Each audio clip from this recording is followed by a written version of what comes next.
Good morning and welcome to the Workforce Observer. We are pleased to have with us today Dustin Talley. He's a community builder and on a mission to help companies elevate their contingent workforce program. His organization, Direct Collective, is a network of contingent workforce program leaders who are committed to taking their programs to the next level. Welcome, Dustin. I'm very excited to have you look forward to our conversation. I would like you to start by describing the current contingent workforce management trends. Well, I guess the landscape and the trends that you are seeing. Yeah, absolutely. First, thanks for having me on, Subhadra, and hello, everyone. Thanks for listening in. So contingent workforce is a tricky word these days because you read reports that will say the contingent workforce is shrinking, and then you hear like the independent workforce is growing and the statement of work spend is growing. So contingent work, to me, that the landscape is changing rapidly. I think the same thing happened with a lot of industries post-COVID, right? You had all this acceleration of different trends happening. And so we've definitely seen that in our space. But I like to kind of play on contingent and say, isn't everything kind of contingent when you think about it, even the full-time workforce? Right. Maybe it would be a good idea. Actually, it's a really good point. Maybe a good idea for you to say what you think constitutes the contingent workforce. Freelancers. I'll leave you to it. No, good point. So contingent to me is anything other than full time. And I think to a large degree you can even include some outsourcing functions, right, in that category if you want to. So. Contingent is temp staffing, like we're all probably familiar with. It's the independent workforce. And then the independent workforce, though, is inclusive of so many categories, right? I think I heard your podcast with Terry a couple of weeks ago, and she went into the different avenues of how many ways you can engage talent. Just in the independent workforce, though, you've got freelancers, you've got gig workers, you've got those that are on platforms. The list goes on, right? Right. And independent contractors also would be a part of the contingent workforce, right? They absolutely are. They're not all captured in the programs as we know them, right? Correct. But yes, they're absolutely a part of the contingent workforce. Okay. So what is one or two big trends that you are seeing? Anything which is worth drawing attention to? Yeah, sure thing. So I have the fortunate seat of having a lens of about 150 programs. And so I get a front row seat to all the things they're doing, which is quite nice. That's impressive. Thanks. Yeah, I'm happy to have that seat. It's a fun spot to be in. The thing I find fascinating is the shift that's happening. Shift is probably the wrong word. Sorry, let me rephrase that. There's a balancing of who owns the contingent workforce program within organizations. Historically, I would say procurement had ultimate ownership of that program. Now you've got either shared ownership, blended ownership, or exclusive ownership by HR or talent acquisition coming into the mix. And so to me, that's changing the game a little bit, because the way someone who is in procurement thinks about contingent labor may be a little bit different than someone who's in talent acquisition thinking about contingent labor. And so you've got this interesting kind of paradox happening within contingent workforce. The other thing we see, like it or not, there are programs that are starting to be self-managed, right? The internal resources are managing them. And so I find that fascinating. And it creates lots of interesting opportunities. Among those, though, I'm sure you've seen this as well, is the number of consulting opportunities this creates, right? Every major contingent workforce company, like someone who might have been in that MSP seat historically, seemingly offers some level of consulting now, or at least they're including it in what they do. And then mix into that all of these independent consultants, right? These experts in our space that have gone out on their own, and they're picking up projects with these different programs and with providers. So it's fascinating to say the least. Yeah, that is interesting. What do you think are the big challenges facing these buyers today? I think resourcing is still a challenge. Most of these companies, so like even in a self-managed program, right? You'll bump into a program that has two people leading the whole thing, and it's really a bootstrap kind of program, if you want to think about it that way. And so they still heavily rely or should be heavily relying on partners to help make what they're doing successful. So that's one of the challenges. The other challenge is maybe at a higher level within these organizations. You have organizations that view contingent as strategic to what their company is doing, and others that view it as maybe transactional or a necessity. And I think you've got program leaders that want to get in the C-suite and help them understand that contingent workforce can actually be an overall play for their organization. And so that's a huge challenge. I think that's largely why we say we want to elevate contingent workforce, is we want these companies to not just their program to thrive, but their company to thrive as a result of engaging the contingent workforce in a strategic way.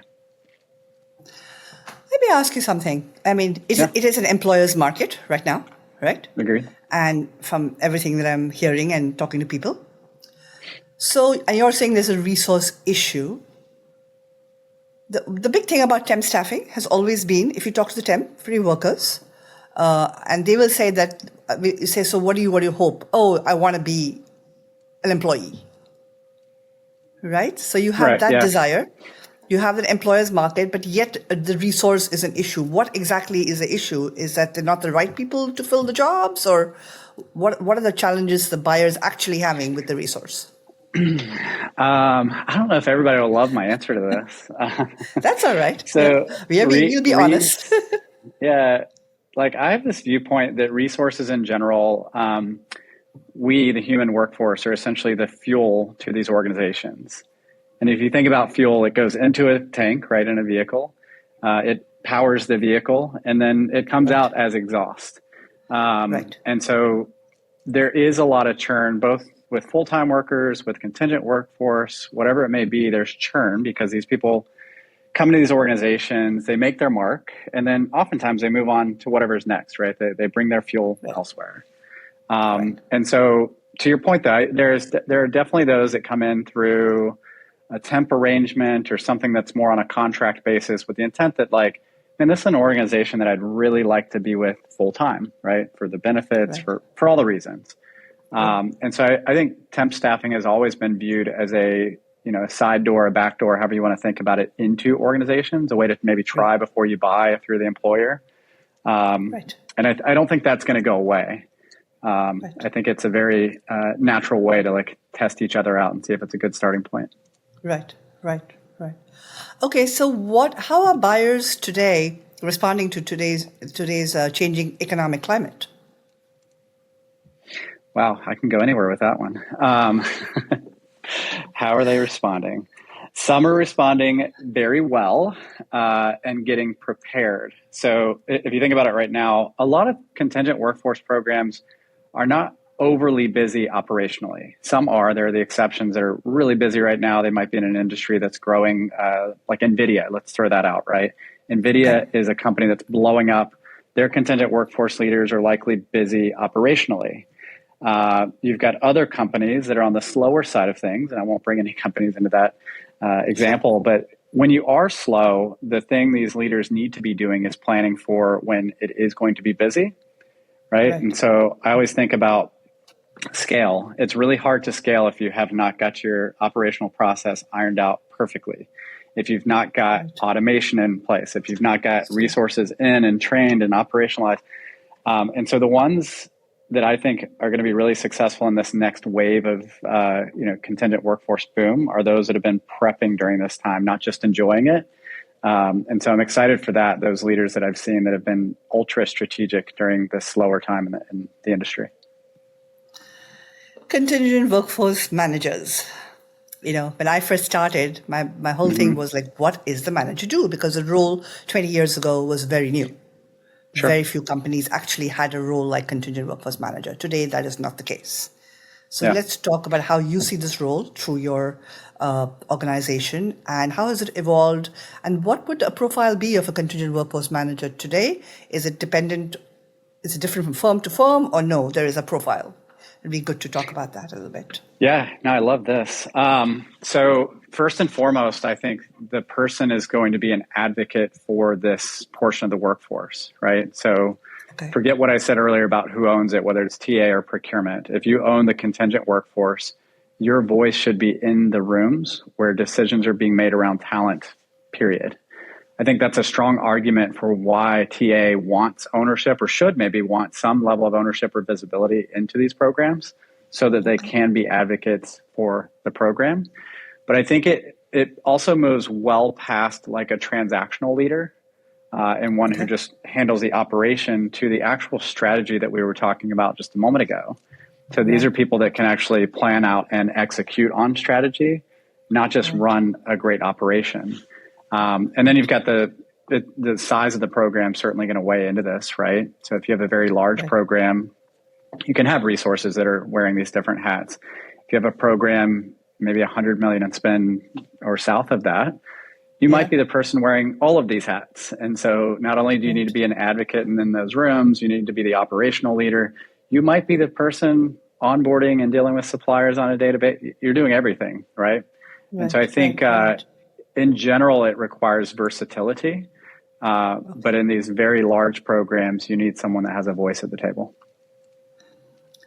I mean, when I was writing about this, very early on in 2006, the big thing was, and this was so common, I mean, I used to get tired of it, is like, oh, nobody went to college saying I'm going to be a contingent workforce manager. Sure.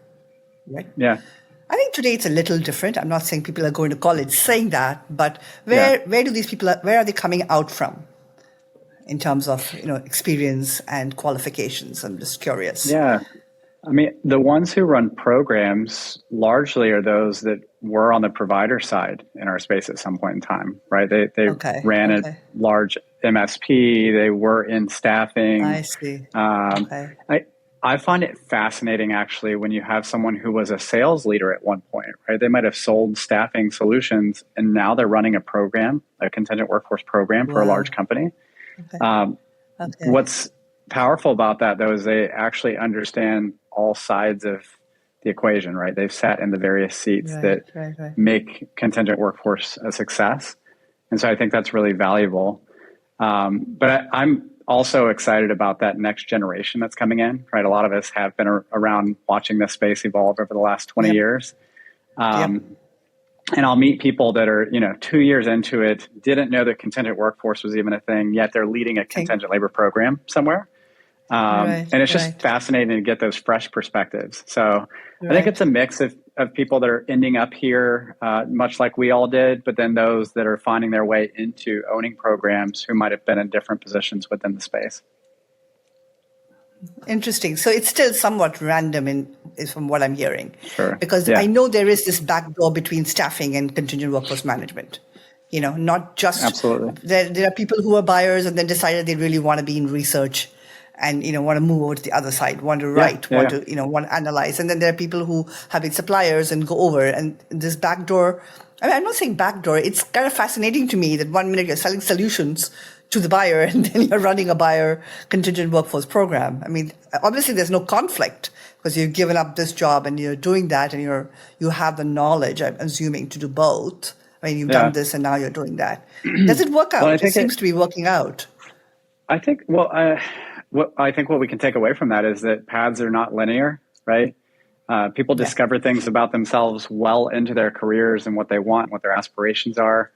The other thing is the moment like you're ready to leave something, usually what comes next is what's available next, right? So there's these little windows in time where you're jumping to whatever opportunities exist. And usually that's through your network or recruiter, a job that you happen to see and apply to. And so I think it's just fascinating that it's like the luck of the draw sometimes. Like I am leaving in May, and so whatever's available in June, that's maybe what I might end up doing. And so you have some of that. Right. Well, yeah, thanks. So I wanted to ask because, even in our earlier conversations, as you kind of touched on it, I don't know if you realize you touched on it, the difference between contingent workforce management and talent acquisition. Sure. The two separate spaces. I mean, what are the differences? So, I mean, historically, talent acquisition was focused on just FTE workers, in my viewpoint, at least. And then Contingent really evolved out of temp staffing operations that Right. kind of grew into how we know contingent labor today.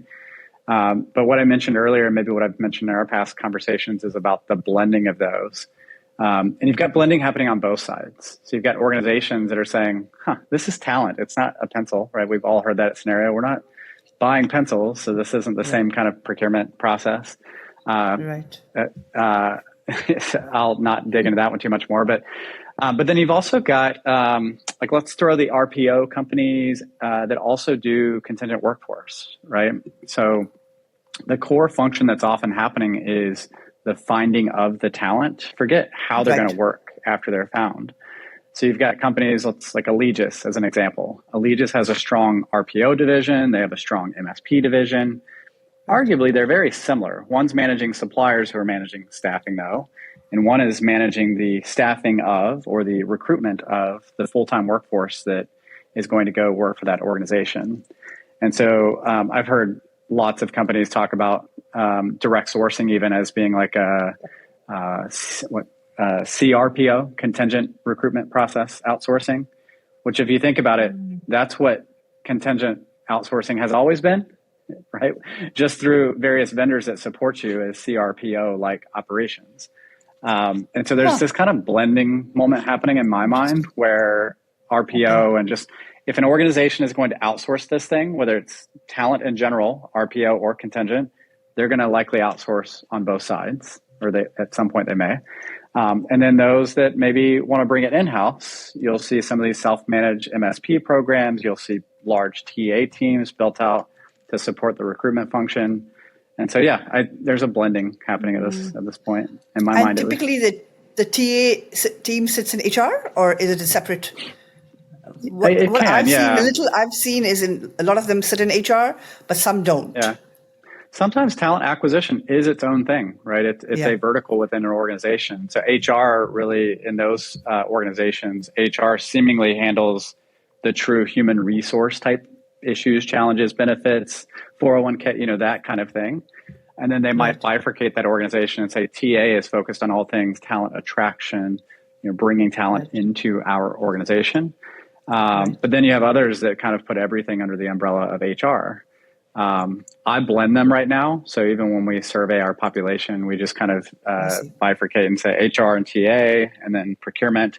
And we look at those a little bit differently. But I think long term, what you're going to see is even a blending of the two of those. There's some conferences in our space that are starting to get into just total talent, right? And they're looking at it from the perspective of contingent and talent. So interesting times. The world's blending together. Well, it's a very neat segue into my next question, which is the total talent model. Does it even exist? Are you seeing any companies doing it? Or, I've been hearing about this for a while. Forever, right? Haven't seen any company. I haven't seen any company actually do it. There is dialogue. There is intent, wanting to, but the reality, no. Yeah, so agreed. Maybe it's changed.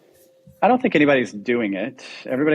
We all wanted it, right? For some reason, that was the buzzword 10 years ago, like total talent. Correct. It's going to all come together. What a scary thing if it did come together quickly. I don't think we would figure out what to do with it, though. There was a part of me at one point that said, well, if contingent was fully owned by like the workforce people, right? Forget us contingent workforce nerds. If workforce, like the TA workforce side of things, wanted to own contingent and just took it over, that is at the time at least, that was a much larger portion of the world than we are in the contingent side of things. And so if it moved really fast, like arguably all the TA geeks would have owned contingent workforce and total talent, right? So I don't know, maybe it is coming together, but some of these things are measured over decades, not over even years. And so, in the last decade, I agree, it's not moved very quickly. I guess, as I'm just thinking, listening to you, is there even a difference between hiring for contingent space as opposed to hiring for full-time? You do want the contingent to contribute, and sometimes the contingent becomes full-time, right? Yeah. So what is the difference in hiring? Is it the same approach, or what do you see companies doing? Yeah, I am not the expert on this, but I have. It's okay. I've talked to the organizations that That's are right. essentially leasing their full-time recruiters to come in, Right. and this happened actually quite a bit when the layoffs over the last 18 months on the FTE side happened. Right. A lot of those Right. resources were repurposed to serve contingent. And Right. so on the surface level, no, recruiting is recruiting. However, when you're recruiting someone for a temporary role, Mm-hmm. it's almost like a different sell. And so the messaging does change, right? Okay. So you're not talking about all the benefits your organization has to offer, and Right. largely that's what a lot of the TA recruiters for the full time side rely on Right. is like the great culture and all the things. When you're recruiting for contingent, that's way back in the messaging, right? Because you want to avoid co-employment, all the things we know about. Right. Right. And so all of that messaging goes away and it focuses way more in on the role itself and the skills needed, which is Right. fascinating because on the full-time side of the fence, now the dialogue is about skills-based hiring. And so Right. like there's this like ping pong thing happening in the Right. space where Right. like, Right. the TA side's exploring one thing and messaging it one way and then contingent. And so that's the long thing I think we're seeing play out in terms of total talent coming together. It's probably a 30-year play. I don't know why, but it's going to take a long time. Right. Co-employment, is it still a thing? That was the most Uh, often used word 20 years ago. People were yeah. obsessed with co-employment. I don't see that now, but I'm not dealing directly with buyers. I So don't is it still a I thing don't now think, or? yeah, it's still a thing. I don't think they're obsessed with it. I think people Okay. realize co-employment risk exists. Okay. It has been increased, however, the risk of co-employment, especially like I've done a lot of work around that whole direct sourcing space. Okay. And Okay. so when you've got companies leveraging their brand to bring talent in, and then maybe they start to even commingle that with the same tools that they're using to attract their full-time workforce, what Right. is the difference in a contingent worker and a full-time employee, right? They start down the same path all the way, but their engagement vehicle at the end looks a little bit different. Right. And so, yeah, co-employment has been a little bit more of a risk lately. It's going to always exist. Any of the legal people we Right. all talk to says kind of ignore it basically, but manage it Right. well through the way that you work with your suppliers. So, Okay. Buyer attitudes towards tech tools, including AI. I guess really it's AI because everyone's talking AI. But how are sure. the buyers? What are they saying? Are they like no, no, no, or do you have Yeah. both, or it's a mix? I'll start at technology first and then let's include AI Okay. in it. Okay. So, tech on the staffing side is interesting to me. Right. Right. You, try to be careful with my words, but also at the same time be authentic. A lot of people just buy every tool, right? I've gone to staffing companies and looked under the hood, so to speak, and you look at it and you're like, wait, you have purchased 60 different technologies. Like, what are you doing with all these technologies? And so you see this interesting, just this interest in acquiring technology, right? There's always been that interest in exploring and maybe being the first early adopters and the success that could come from that. You see that a little bit with programs too. They get very excited by the tech. The truth in it, though, is if you're leveraging a partner ecosystem, you can't make standalone tech decisions. And so I've seen organizations do that. You go to a conference, you look at some tech, and you're like, "Oh my God, this will change what we're doing." Maybe, but you need to make sure that it fits your partner ecosystem, and or if you've got an MSP that runs the program, they should actually be helping you make the tech decisions. And so I've seen companies kind of go back and forth between this, like how important is me making the tech decision versus maybe I bring a partner in first, then they help me make a tech decision. I'd argue that if you're going to go the partner route, which all of us are to some varying degree, consult your partners and include them in the tech decisions. Going down to the AI components, I think staffing companies super excited by AI. If you do some level of recruiting, anything that can be automated in the process, AI can help with performing those functions. Staffing companies seem like they're all in on it. The programs, Yeah. The programs, I think, expect it from their vendors, that their partners in the equation are doing something with AI. 90+% of the programs are not touching it themselves. They're not seeking to add AI in as a standalone option. They may want their VMS to do something with it. They may want their staffing partners, basically show us how you're being creative with AI. But then you've got the exceptions, right? We did a groups this summer, and AI, for whatever reason, it was the least attended group by our programs. For the ones that did attend the group, for the ones that did attend the group, they're super excited about it, right? They're building chatbots. They're maybe looking at different AI partners that are out there, and so they want to dig in deep. But I don't know that our space is fully equipped to know what to do with AI at the program level just yet. Cool. Talk to me a little bit about your organization, Direct Collective. I mean, just what was your thinking when you started it, and what is the mission now? Yeah, so the genesis of it was my way of getting better connected with programs. After spending 15 years really close with programs, working on their solutions as a partner, when I jumped out and was consulting, I was consulting mostly with providers. Had a few programs that I consulted with. And so it was a networking group that kind of evolved into what it is today. And so Direct Collective today is a place where contingent workforce leaders come to both network and educate themselves. So we provide educational opportunities. We're kind of like a content hub, if you want to think about it that way, where the leaders themselves are creating the content and getting better together every single day. And so I've always, for whatever reason, I've always been enamored with the thought of community. And like, if we look at LinkedIn, which I'm sure this is going to get posted there at some point in time, there is a natural community that kind of exists on the internet. And so we wanted to kind of productize that or package it in a way that community goes to the next level. You like actually feel known in this community, and like you're actually growing in your relationships with folks, and to get away from that transactional thinking of it's just another rec that we're filling, right? To actually get these leaders connected. And so that's been really fun. I had no clue it was going to turn into this, but Direct Collective seems like it's here to stay, and super excited for it. Congratulations. So given that it's here to stay, what do you see happening 2025 and beyond around contingent workforce management? Where is it all heading? Yeah. What secrets do I want to unveil? So first I'll say this. The thing that's fascinating when you sit down with programs, really with nothing to sell, right? I'm not selling a solution. I don't have a tech that I'm selling either. But when you sit down with a program and start asking them what problems they're solving, not all of those problems are solved by the providers that exist in the space today.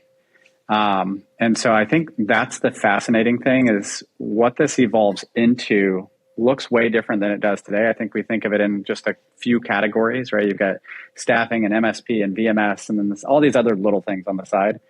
I think all of those other little things and some new ones that are not even in the mix today start to make their way into the equation in a very big way.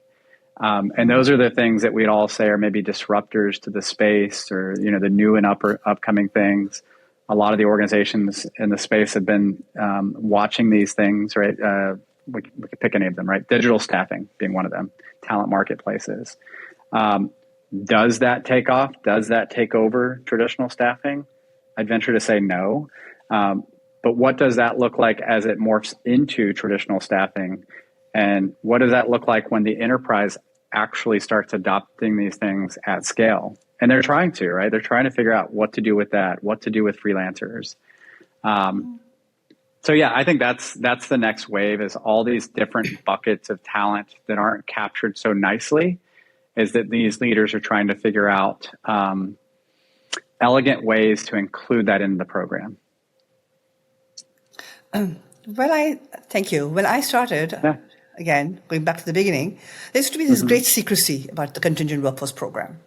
Oh, you can't say anything about it. You can write about it. You can do this. You can do that. Buyers were treated in a very, oh my God, they are buyers. How is that today? still exist better? Can we talk about why that is?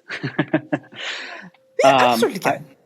I think there are people that own this space, right? There are companies that own this space. Okay.